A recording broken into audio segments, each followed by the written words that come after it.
America के धरती से जोहार दोस्तों। तो स्वागत है मेरे चैनल में। अगर आप पहली बार जुड़े हैं तो मैं बता दूं कि मैं रहता हूं अमेरिका में, और आप अमेरिका कैसे आ सकते हैं, यहाँ पढ़ाई कैसे करने आ सकते हैं, आपको वीज़ा कैसे मिल सकता है, कौन से टाइप का वीज़ा चाहिए, और यहाँ के कल्चर और ट्रैवलिंग के बारे में मैं वीडियो बनाते रहता हूँ। तो स्वागत है आपका मेरे इस चैनल में। तो आज के इस वीडियो में मैं बताने वाला हूँ कि अमेरिका में कंप्यूटर ऑपरेटर का जॉब कैसे मिलता है, उनको कितना पढ़ना पड़ता है और उनकी सैलरी क्या होती है। तो आप वीडियो को आखिरी तक देखते रहना और शायद आपके लिए इसमें कोई जानकारी मिल जाए। अगर जानकारी मिल जाए तो आप चैनल को सब्सक्राइब कर सपोर्ट ज़रूर करना। तो आप में से बहुत सारे दोस्तों ने पूछा था कि यहाँ पर कंप्यूटर ऑपरेटर का काम कैसे मिलता है, उसका जॉब रिक्वायरमेंट क्या होता है। तो मैं बता दूं कि अमेरिका में भी कंप्यूटर ऑपरेटर का जॉब मिलता है और यहाँ पर उसको अलग अलग नाम से जाना जाता है, जैसे कि कंप्यूटर कंसोल ऑपरेटर भी बोलते हैं उसको, कंप्यूटर ऑपरेटर बोलते हैं, कंप्यूटर स्पेशलिस्ट बोलते हैं, कंप्यूटर टेक्नीशियन बोलते हैं, control room operator, desktop engineer, information technology associate, और ऑपरेशन एंड मेंटेनेंस टेक्नीशियन भी बोलते हैं, उनको सॉफ्टवेयर टेक्नीशियन भी बोलते हैं, सिस्टम ऑपरेटर भी बोलते हैं। तो ऐसे अलग अलग नाम से जाना जाता है, हालांकि सबका मतलब एक ही है। और हाँ, जो बहुत पढ़े लिखे हैं, जो शहर में रहते हैं, उनके लिए बता दूं कि ये आईटी वाला जो टेक्नीशियन होता है उससे अलग है। ये बहुत जो बेसिक काम करते हैं किसी ऑफिस में क्लर्क टाइप का, उस तरीके के काम के बारे में है ये वीडियो। तो ये जो कंप्यूटर ऑपरेटर ये उसी टाइप की चीज़ के लिए है। वो कहीं पर भी काम कर सकते हैं, किसी सब्जी दुकान में, क्योंकि आजकल जो कंप्यूटर का समय है, हर जगह कंप्यूटर में काम करना पड़ता है। तो वो किसी भी दुकान, सैलून और ग्रोसरी स्टोर या कहीं पर भी वो काम कर सकते हैं। तो ज़रूरी नहीं है कि कोई एक बड़ा फर्म या कंपनी में ही काम करे।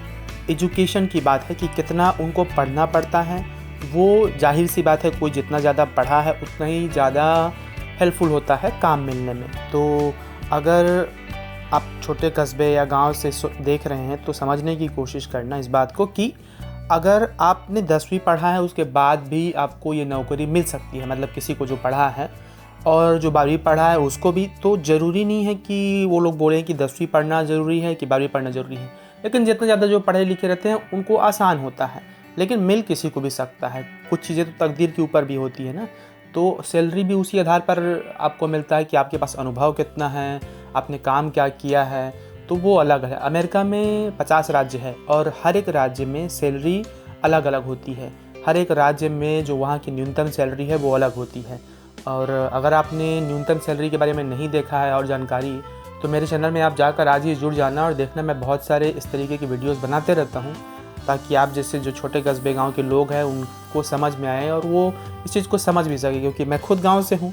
तो मेरी कोशिश वही रहती है कि तुम तक इस तरीके की जानकारी पहुँचाऊँ। तो यहाँ अमेरिका में जो कंप्यूटर ऑपरेटर का जॉब है उसमें से 30% लोग, मैं बोलूँगा कि वो लोग बैचलर डिग्री रहता है उनके पास, मतलब कॉलेज डिग्री।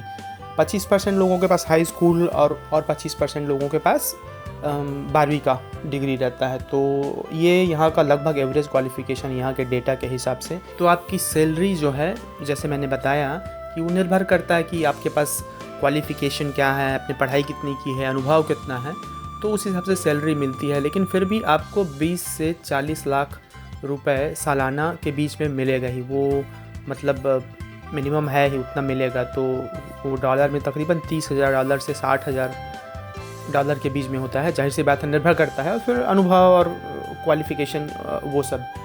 और जहाँ तक आपको क्या क्या काम करना होता है, अगर आपको काम मिल गया तो, या फिर काम मिलने के लिए क्या क्या चीज़ वो लोग देखते हैं, कुछ मुख्य स्किल है जो देखते हैं वो लोग। अगर जब देख रहे हैं तुम्हारा रिज्यूमे या बायोडाटा, तो वो है कि पहला नंबर 1 चीज़ है कि ऑपरेशन मॉनिटरिंग, दूसरा है reading comprehension, monitoring, active listening, speaking. तो मतलब ये बोलना, कंप्यूटर को ऑपरेट करना, ये तुमको आए। और वो लोग चाहते हैं कि मतलब हालांकि वो लोग कभी बोलते नहीं हैं, हर बार कभी कभी बोलते हैं कि, लेकिन ये हेल्पफुल रहता है कि तुमको अंग्रेज़ी आता हो, तुमको क्लरिकल काम आता हो, और टेली कम्युनिकेशन का, कस्टमर एंड पर्सनल सर्विस का, मतलब तुमको बातचीत करना आता हो अगर तुम मतलब कस्टमर सर्विस टाइप के काम में हो, और कंप्यूटर इलेक्ट्रॉनिक्स के बारे में पता हो। तो अच्छी बात है। शायद ये लोग जब पढ़ाई कर रहे होते हैं तो इन चीज़ों के बारे में फोकस करना ज़रूरी होता है, क्योंकि यहाँ पर पढ़ाई से ज़्यादा महत्वपूर्ण होता है तुम्हारे बात करने का तरीका, तुम्हारा पर्सनालिटी, तो वो सभी महत्वपूर्ण होता है। तो हर एक छोटा चीज़ इम्पॉर्टेंट है इस तरीके के काम के लिए। बाकी आपको वीज़ा कैसे मिलेगा, उसके प्रोसेस क्या है, उसके लिए मैंने अलग वीडियो बनाया हुआ है और आप खुद रिसर्च कर सकते हैं, क्योंकि मैं बस मदद करने की कोशिश कर रहा हूँ कि इस तरीके के काम भी होते हैं जो बहुत सारे लोग इस तरीके के काम के बारे में नहीं जानते हैं और वो लोग यूट्यूब में या कहीं पर बताते भी नहीं हैं। तो मैं वो जानकारी बताने की कोशिश कर रहा हूँ। बाकी वीज़ा आपको मिलेगा कि नहीं, काम मिलेगा कि नहीं, वो तो आपके ऊपर है, तकदीर के ऊपर है, और तो आप अपनी कोशिश कर सकते हैं। बाकी मिलना ना मिलना तो वो अपनी अलग बात है। तो ठीक है, फिर आज के वीडियो में इतना ही। बाकी मिलेंगे हम अगले वीडियो में अमेरिका की किसी नई जानकारी के साथ। और अगर आपको वीडियो अच्छा लगा हो तो चैनल से जुड़ जाना और कमेंट करके बताना कि आप और क्या जानना चाहते हैं अमेरिका के बारे में, किस काम के बारे में, किस वीज़ा के बारे में। ठीक है, फिर मिलते हैं अगले वीडियो में। शुक्रिया, जोहार।